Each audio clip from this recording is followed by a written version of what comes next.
What happens when love, ambition, and family collide in a storm of public spectacle? Imagine a moment where Kanye West is determined to move back to Chicago, a city that shaped his identity, while Kim Kardashian, his wife and the center of her own empire, says no. At the same time, Kourtney Kardashian and Scott Disick, once locked in battles of betrayal and heartbreak, are seen co-parenting together on a holiday trip, sparking whispers of reconciliation. This isn't just another chapter of the Kardashian story.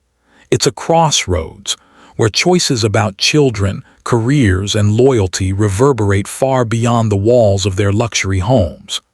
Tonight, we step inside the lives of Kim, Kanye, Kourtney, and Scott as their worlds collide in a tale of ambition, defiance, and uneasy truces.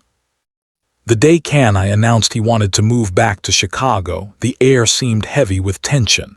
Standing on a stage in front of his hometown crowd, he declared with conviction, "I'm moving back. I'm bringing my family with me." It was a moment of triumph for him, a return to his roots, a promise to the city that made him. But back in Los Angeles, Kim Kardashian felt the ground shift beneath her. The idea of uprooting their children, leaving behind the empire she meticulously built in Calabasas, was something she could not accept. This was the spark that ignited one of the most dramatic confrontations between them. For Kim, Los Angeles wasn't just a city. It was the foundation of her brand, her family, and her entire world. Every photo shoot, every business deal, every carefully crafted appearance was tied to this place. To leave would mean to lose the gravitational pull that kept her empire together. Kanye's Chicago move, in her eyes, wasn't just about geography. It was about control. Would she follow his dream, or would she draw the line and protect her own vision of stability? Meanwhile, on the other side of the Kardashian web, Kourtney and Scott were crafting their own storyline. Once the most tumultuous couple in the family, they had endured breakups, scandals, and emotional confrontations broadcast for the world to see. But now, something had changed. On holiday with their children, they were spotted laughing, dining, and walking side by side. Two parents united by the bond of family, if not by romance. The world wondered, was this just co-parenting or something deeper? Could their fractured past be stitched back together in the quiet moments of shared responsibility? Back in Calabasas, Kim sat across from Kanye in their modern mansion. The mood was electric, the silence almost unbearable.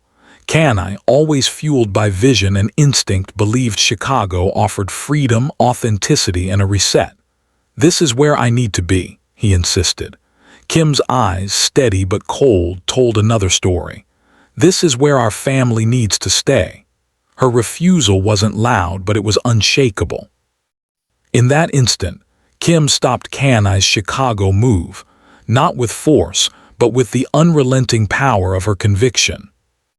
The ripple effect was immediate. Friends, business associates, and fans took sides.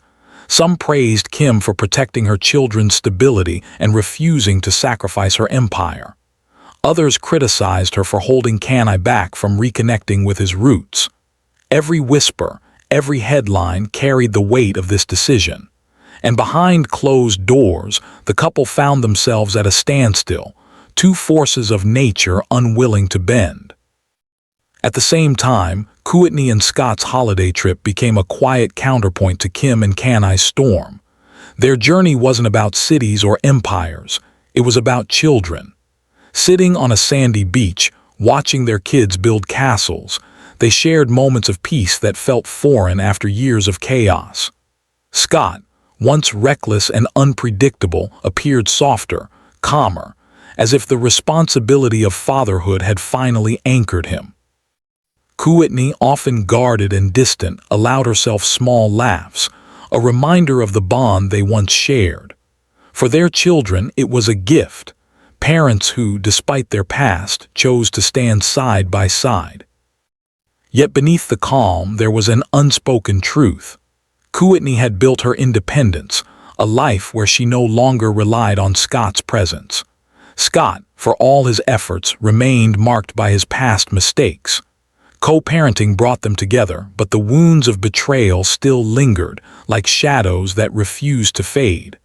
Was this holiday a sign of healing, or simply a performance for the sake of their children?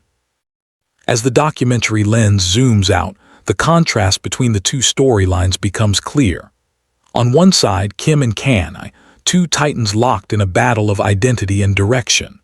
On the other, Kourtney and Scott, former lovers now united by their children's laughter, navigating the delicate balance of co-parenting.